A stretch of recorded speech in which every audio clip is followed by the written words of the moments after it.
Hi, everybody. Today's Wednesday, July 30th, 2025, and our friends Ray McGovern and Graham Fuller are back with us. Welcome back. Thank you. My pleasure, Nima.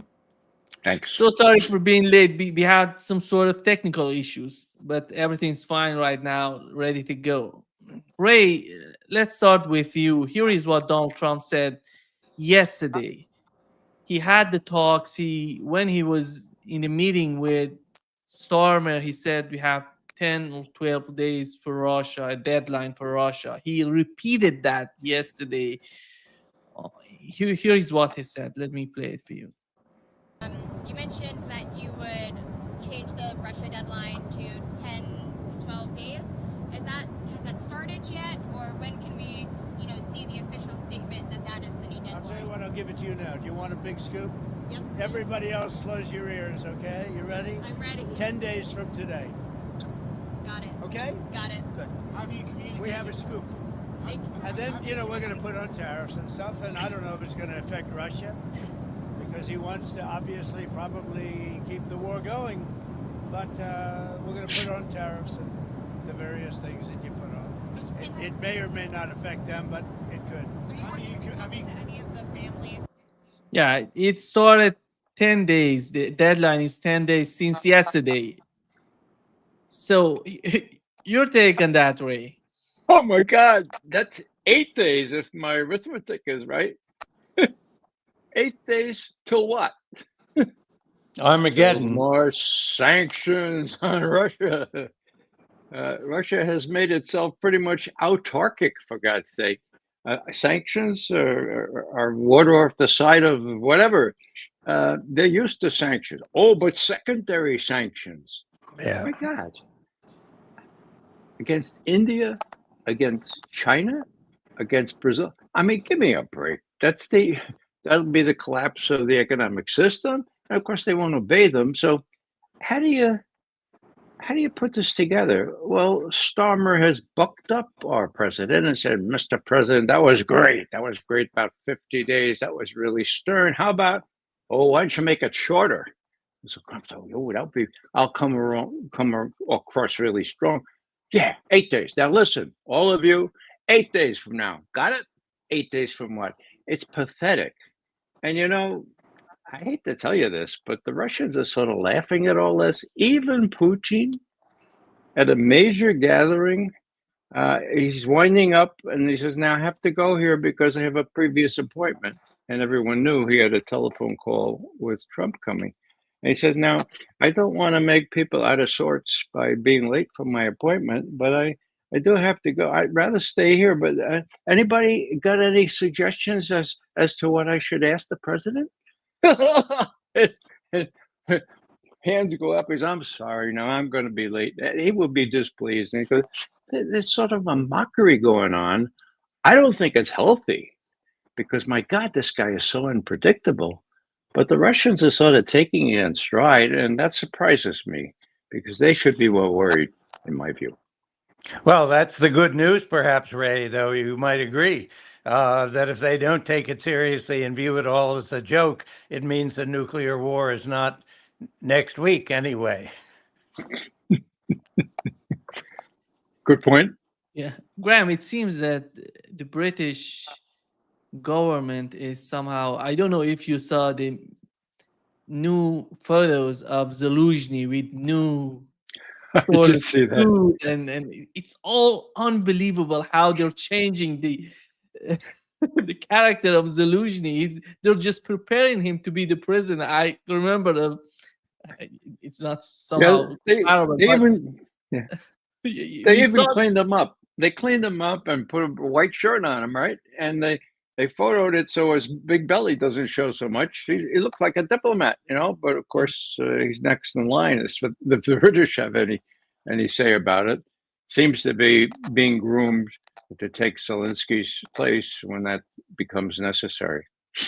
Ray, do Well, you feel that? we've had a lot of signals about that too. I mean, people, for the first time, the American press is starting criticizing Zelensky in general, and now there's discussion of corruption. Oh my God, we've discovered there's actually corruption in Ukraine. How could that be? But that's not good. So suddenly now Zelensky is not quite the great hero that he used to be. And I think the American public in particular, maybe European as well, but especially the American, is being clearly prepared for the fact that there is going to be a changing of the guard. So if I were Zelensky, I would start looking for plane tickets to go somewhere before more violent action is taken against him. Ray, in your opinion, you can add whatever you want to what No, I was just Graham said, going but to ask. Okay, go ahead, Ray, go No, ahead. Then Graham, you remember who replaced Karzai in Afghanistan better than I do. But wasn't he the one that filled up a plane with $1,000 bills, and some of them fell on the tarmac, and he got out of town just in time? Well, isn't that what you would suggest to Zelensky right now? He probably is looking for a big enough plane to put all that stuff in it and go to one of his villas. I mean, this is no joke. I think that, as you point out, even the American press is, and the British press, Financial Times, if memory serves, who say this guy is corrupt as hell. And this business about, oh, I'm shocked. That's shocking. I mean, my God, everyone knew that Ukraine was the most corrupt country in Europe 10 years ago. Yeah, exactly.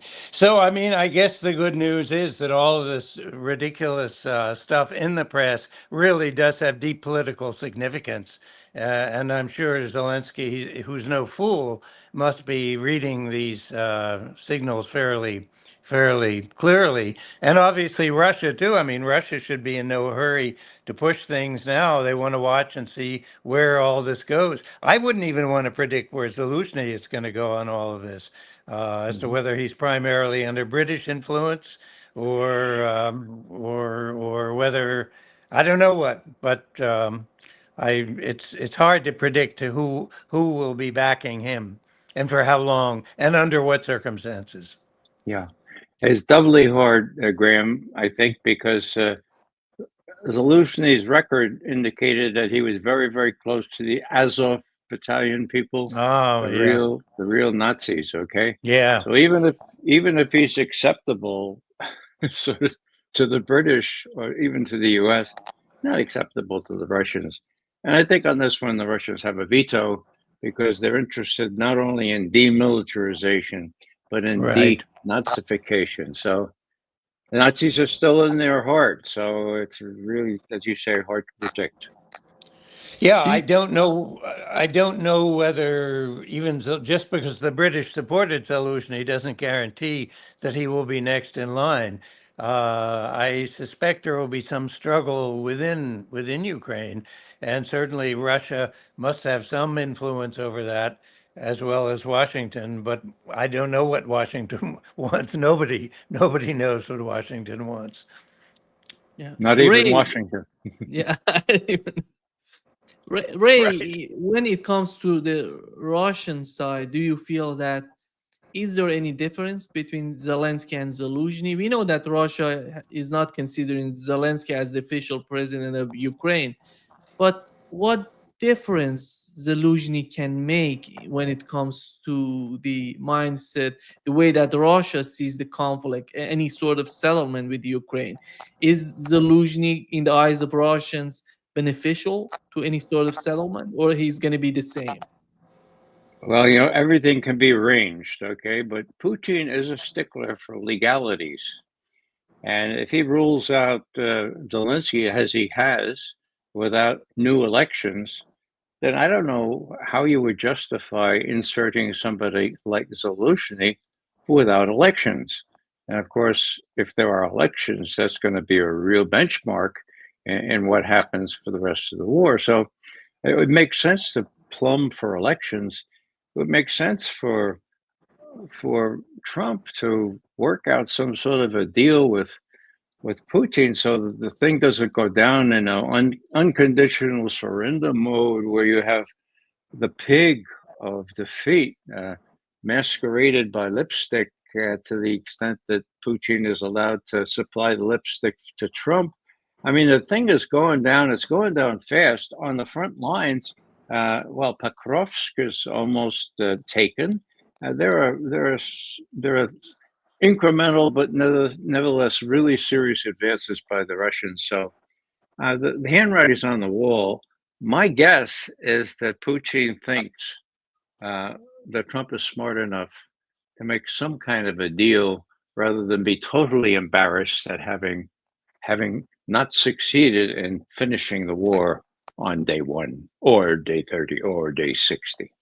Yeah, no, I agree with you, Ray. I think the main thing about Zelensky is that he's not Zelensky. And that itself is a very important signal that it's time for a changing of the guard. We don't know what that will bring, but maybe a little hope, an opportunity for rethinking something. I don't know how.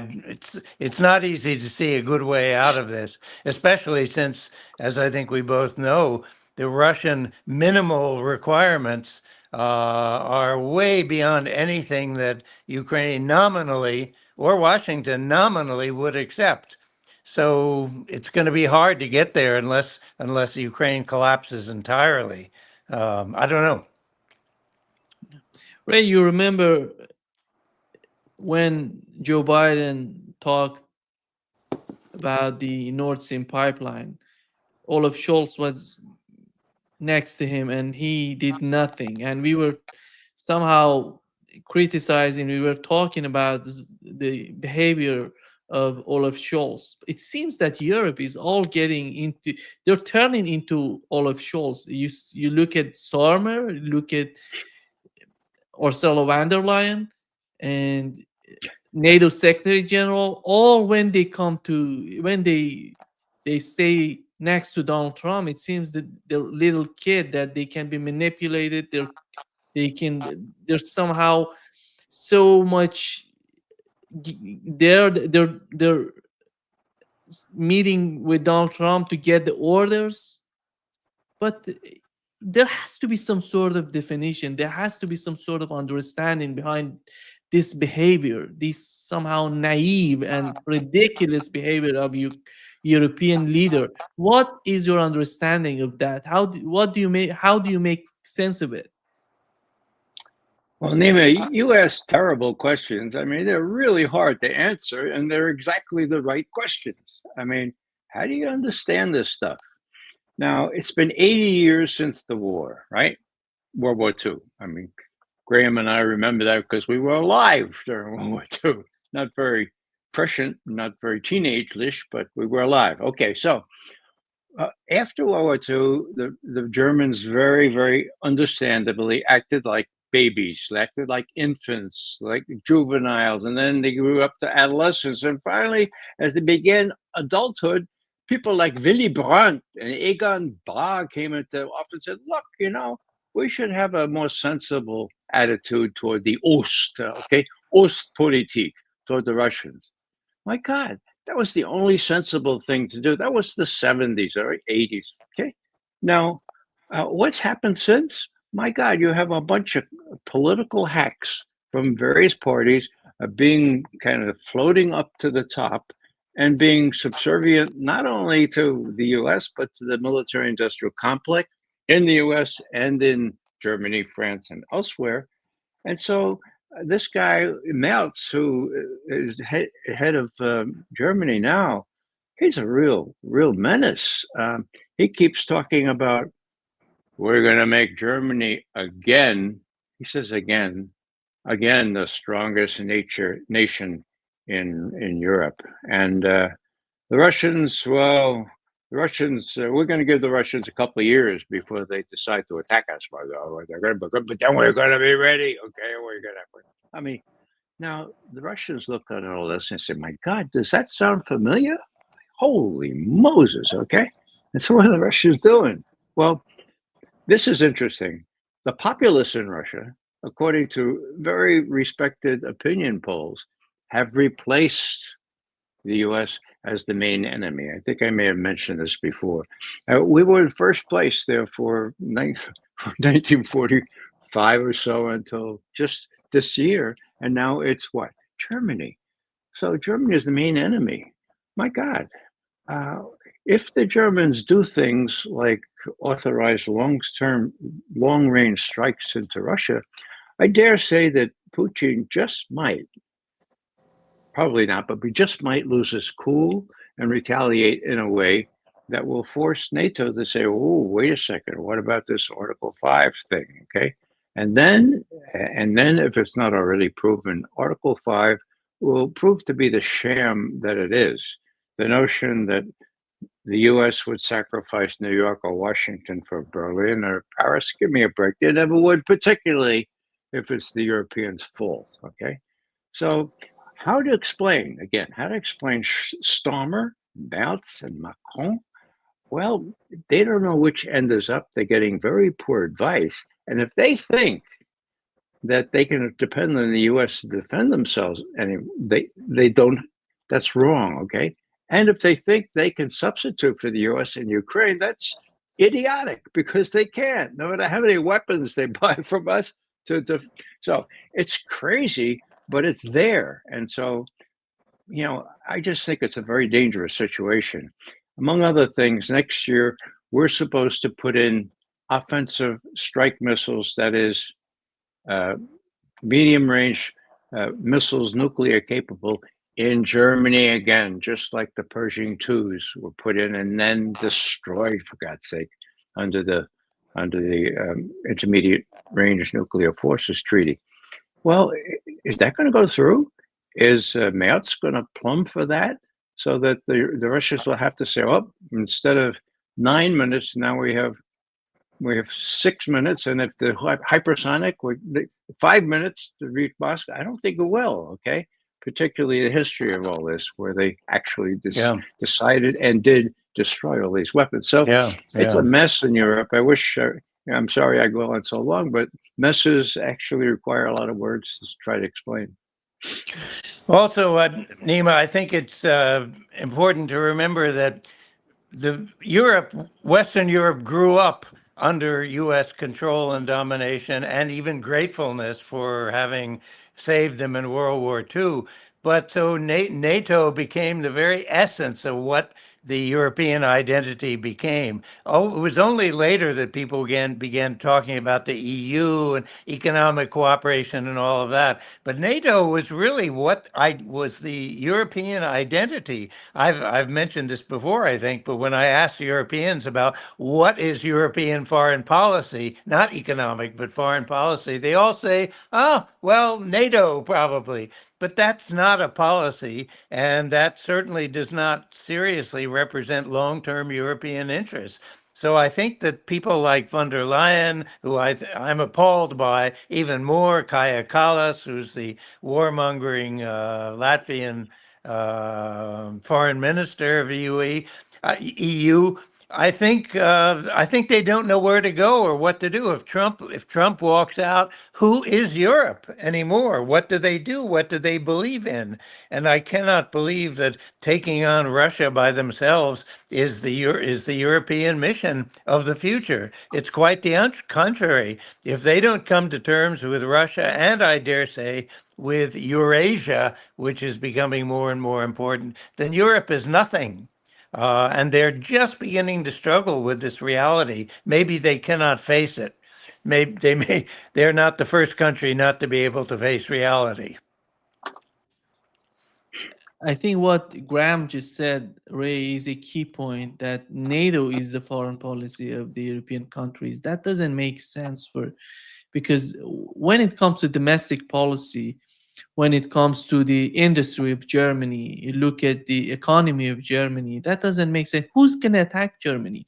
Why the German government, why do they need to go after beefing up their military? Who's going to attack them? Do you think that these questions are asked within the society in Germany? Well, Nima, we know the answer to that because President Biden gave it. Didn't he say that, look, Putin will attack the rest of Europe? You think he'll stop in Ukraine? You think he'll stop with Poland? And the Baltics said, no, you're never going to stop. That's the president of the United States talking, okay? Now, what people will slowly come to realize is, as I've said before, right, Putin already stopped. He stopped 6 weeks into the invasion of Ukraine. He did a deal with the Ukrainians. And it was the US and the UK that said, no, no, don't do that deal. Fight on, and we will support you for as long as it takes. Well, now it's as long as it took, okay? It's over. The Russians have pretty much dominated things. So the odd thing here is that this whole pretext, this whole hoax that Russia wants to take over the rest of Western Europe is finally going to dawn on these people, if only because they don't have the money to take care of their social needs and build up these more and more arms. I see a 1948 coming. I see the people of Britain and France and even Germany by and by standing up and say, look, you're cutting back on our social services, on the things that made us special. What? For what? To attack? Wait a second. Russia. Is Russia going to attack us? And it will dawn on them. This is all a fake. The Russians aren't going to attack anybody. Now, the irony is, could they attack? You're damn well, damn straight they could. They have the most powerful army ever. I mean, well, that's exaggeration, but my God, the way they've built up their army because of Ukraine can be viewed by military specialists as a threat. I mean, military people don't look at intentions, they look at capabilities, right? So if you just look at capability, my God, the Russians are a threat. Why? Because we threaten them. But Putin, I think, is smarter. Thank goodness we have Putin, because I think he's smart enough to be able to play his cards really well. It's just a matter of time before Western Europe realizes that, no, they can't depend on NATO anymore. And no, there's no real Russian threat. So why don't we relax a little bit? Go back to the Europe that existed a decade ago, where we're taking care of the people and even welcoming refugees. Graham, do you feel that somehow Macron, we know that Macron has decided not to, France simply said that they're not going to pay for the new, for the new arms that the European country is going to buy, from new weapons from the United States. But are they going to I'm insist sorry, on the Nima. policy? I'm sorry, I missed some of that because my phone. Yeah. Can you say that again? Do What you about think that Macron? do you think that France said they're not going to pay for the weapons that Europeans are buying from the United States? Nobody knows when they're going to get these weapons, but at least we know that they're going to pay for it. How do you feel about France? Are they going to change their position, or you see France going, after all, they're going to convince France to go in that direction? Well, I think it's well known France has been notorious for a very independent-minded, stubborn view, actually, towards anything to do with the Western Alliance and NATO. They've gone along with it for sure, and they probably believe in it, but they want their own interpretation. So I suspect that they will very reluctantly go along with some of this stuff, but as we've heard many times now from many commentators, the next 6 months perhaps may bring sweeping change across European politics. First and foremost in Germany, which would be terrific, but then very possibly in France and certainly in the UK as well. So if we have changes of leadership, if I can use that word, across those three states, we might see a rather different approach to things, more along the lines that Ray and I have been hoping to see. I don't think anything is in concrete here, and I would say God bless Donald Trump, because if Donald Trump is pissing off the Europeans enough so that they're not going to go along with many of these foolish American policies, or with the American Pied Piper into endless wars, if Donald Trump is able to stop that for good reasons or bad, then God bless him. Amen. Yeah. Ray, to understand the desperation on the part of Europeans, we have to consider that doesn't matter if the war continues or they can put an end to the conflict. In both cases, they're gonna lose.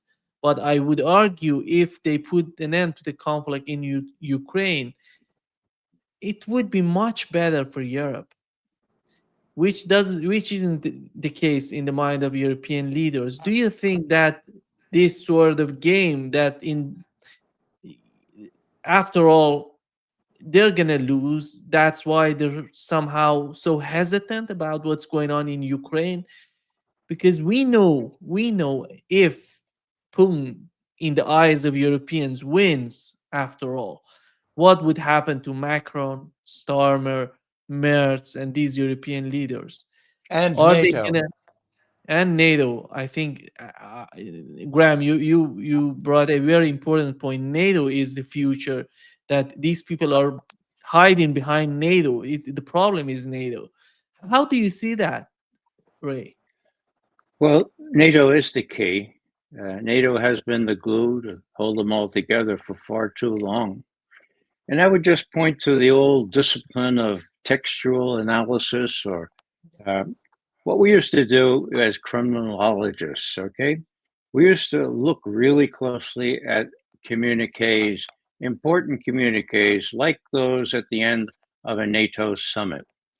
Now, very few people pointed to this, but last year, the communique said that Ukraine has an irreversible, not the word, irreversible path toward full membership in NATO, period, end quote. Huh.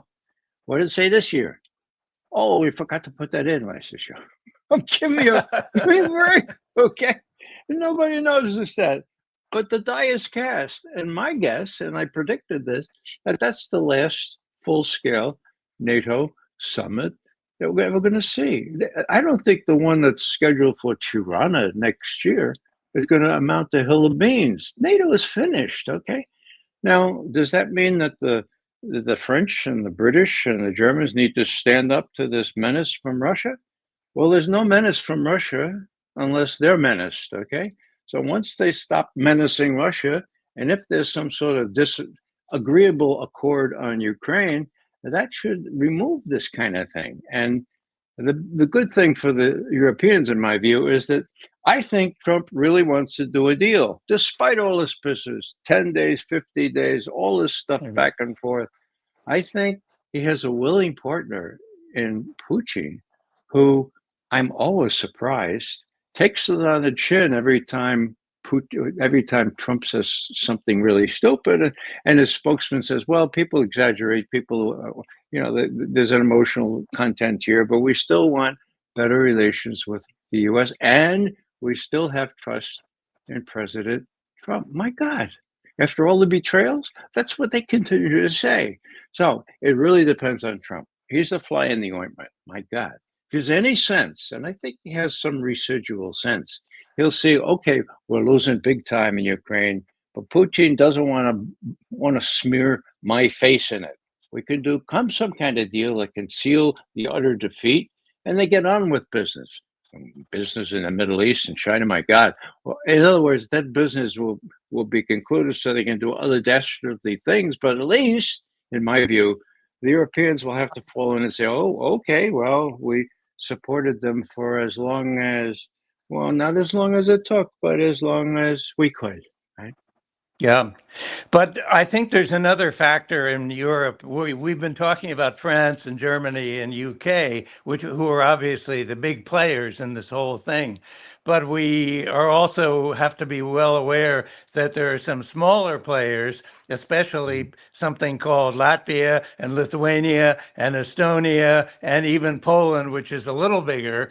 But these countries are permanently fixated upon the great Russian bear. And I'm afraid the way God created geopolitics or geography in that part of the world, they're going to be forever sleeping next to the Russian bear. There's no way to change that geography.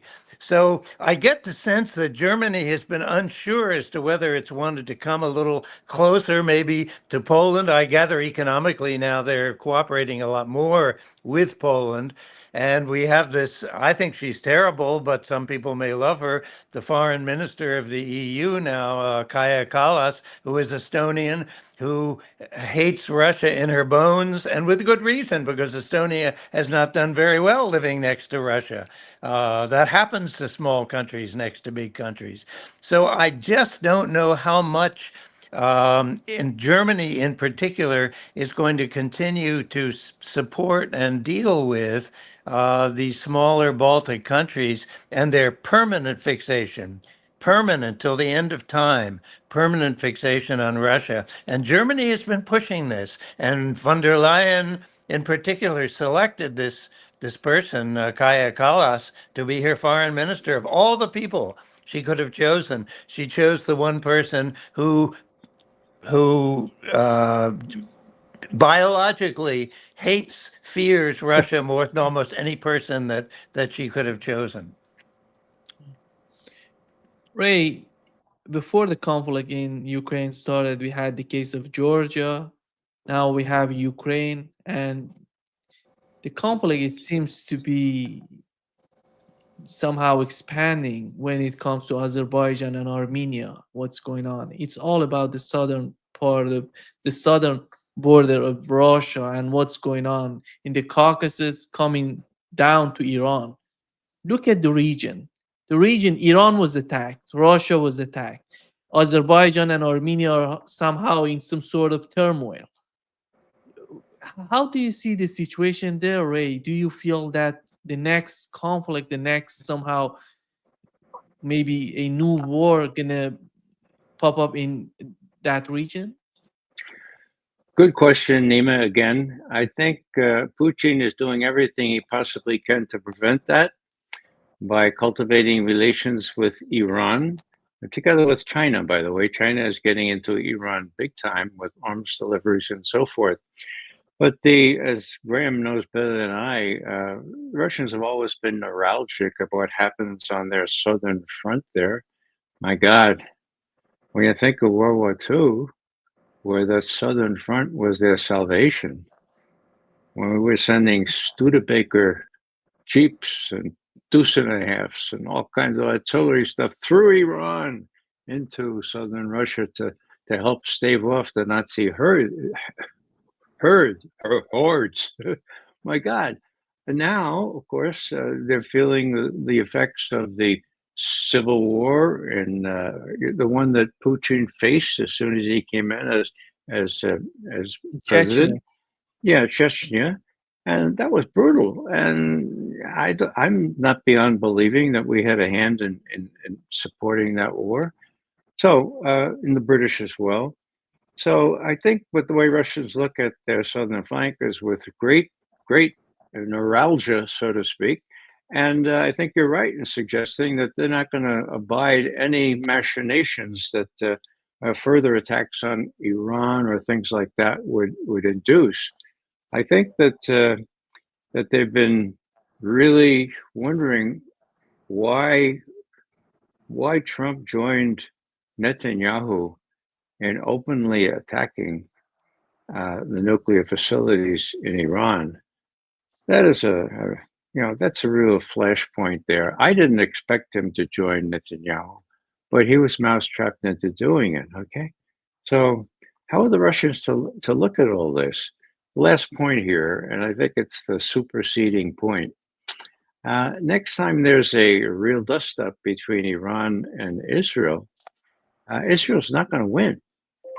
Israel's going to be faced with defeat or using what they have, an ace in the hole, their nuclear weapons. Now, people say, McGovern, they would never.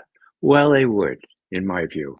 I mean, look, the guy has done genocide. He's doing forced starvation. He even has the imprimatur of the nihil obstat of the United States to do these things. Do you think he would hesitate? Do you think it would hesitate in extremis to use his nuclear weapons?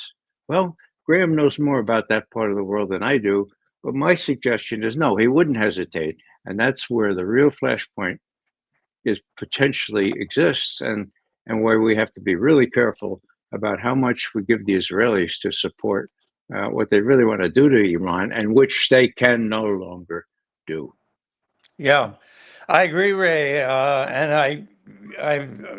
We could, that's a whole subject in itself, a very important one. There are a couple of other dark indicators out there as well that are hard to predict as to in which direction they're going. But I think it hinges on how much Europe can ever come to accept that they have lost the war in Ukraine. For that matter, even Washington to come to accept that, but particularly Europe, and particularly the British, who seem determined to carry on the imperial struggle against Russia into its third century. There is talk. I don't know how much to attribute it to it.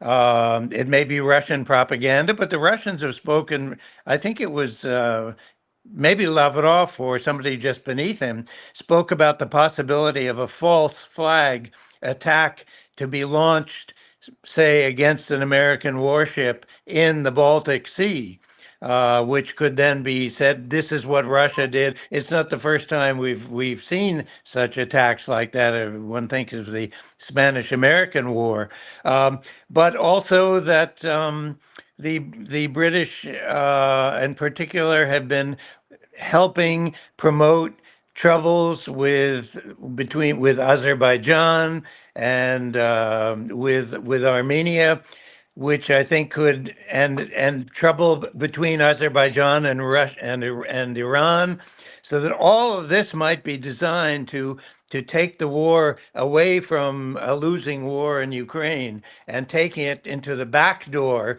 of, as Ray was saying, of southern Russia, the Caucasus, the Black Sea, or even the Baltics themselves. But that is truly scary if Europe is unable to face the reality of the loss of this war in Ukraine. I have no confidence in any of the so-called European leadership on this. Ray, when we talk about Azerbaijan and Armenia, we have to consider their economy, their capabilities. Looking at Azerbaijan, 10 million people is something like Israel. And Armenia, even it's 3 million people and a little bit more than 3 million. They're not significant when it comes to any sort of conflict against Russia and Iran. But how do you see the role of Turkey? Because I think Turkey is a key there. They have the sort of link they have with Azerbaijan.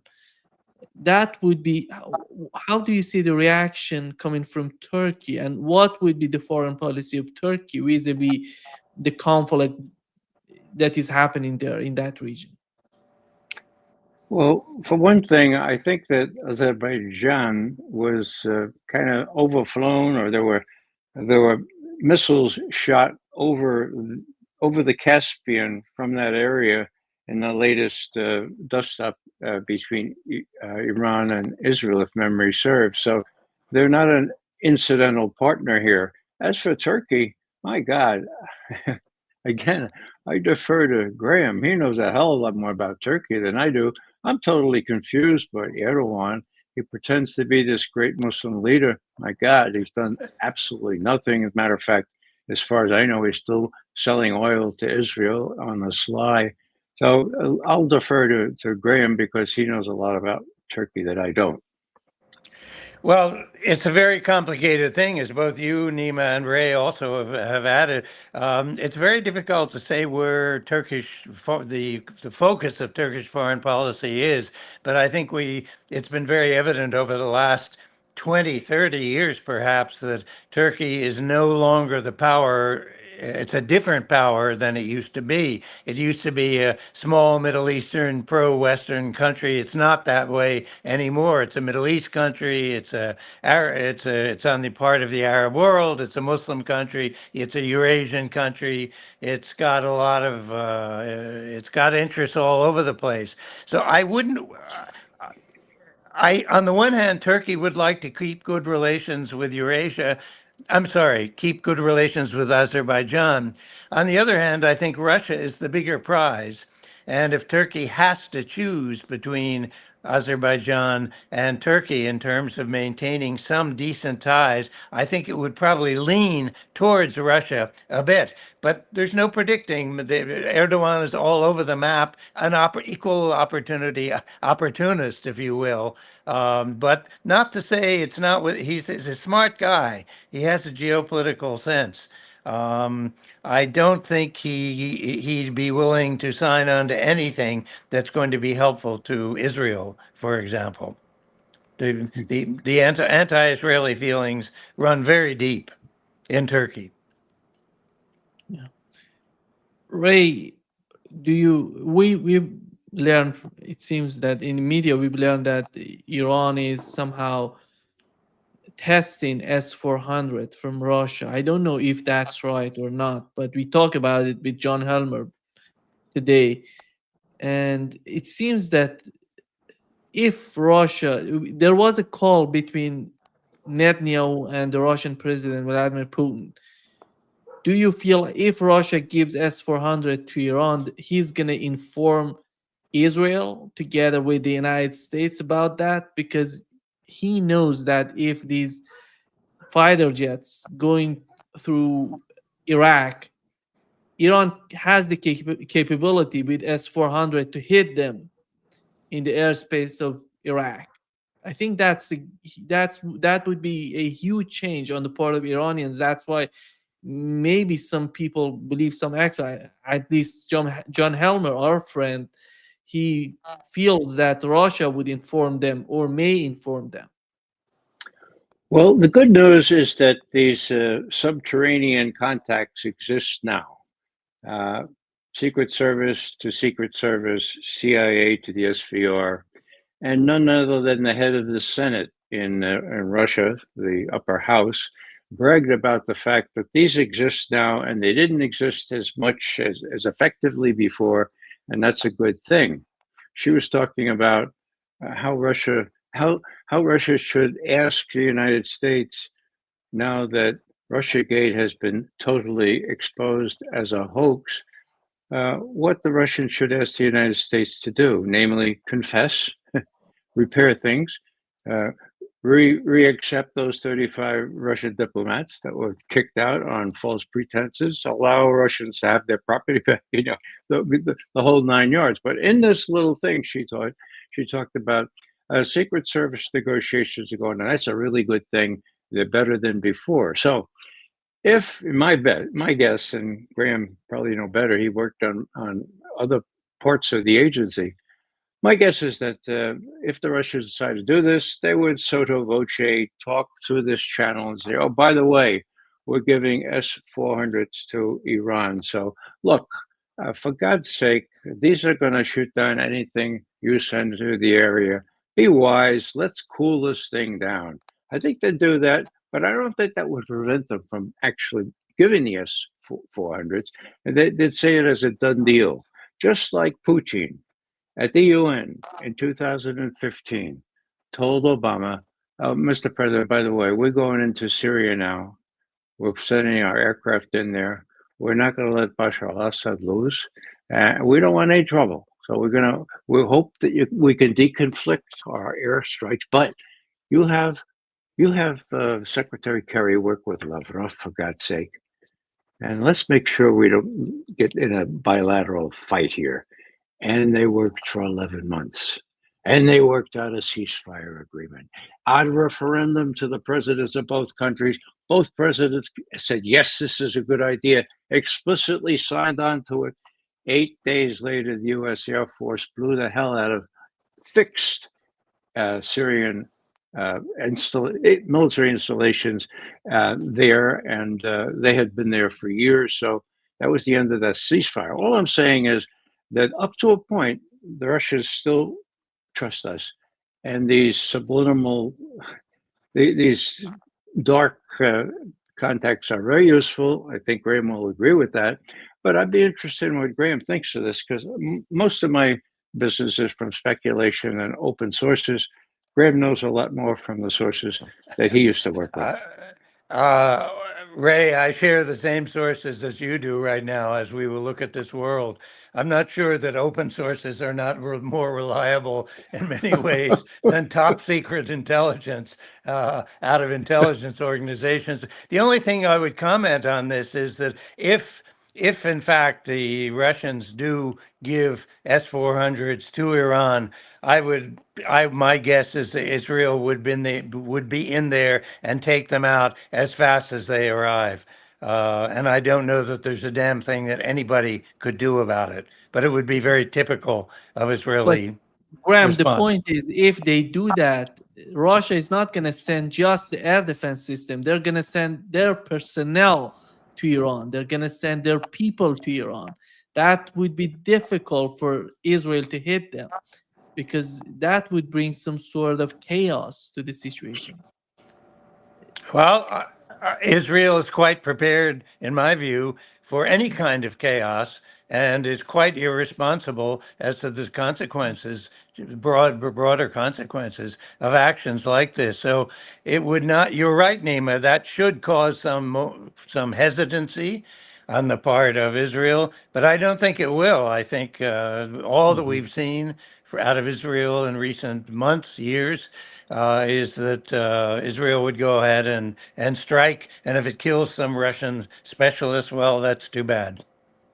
Yeah, I would agree with Graham, and I would also suggest that there may be hundreds of Iranians training on S-400s right now Yeah. in Russia. Good point. So this thing may be avoided pretty adroitly.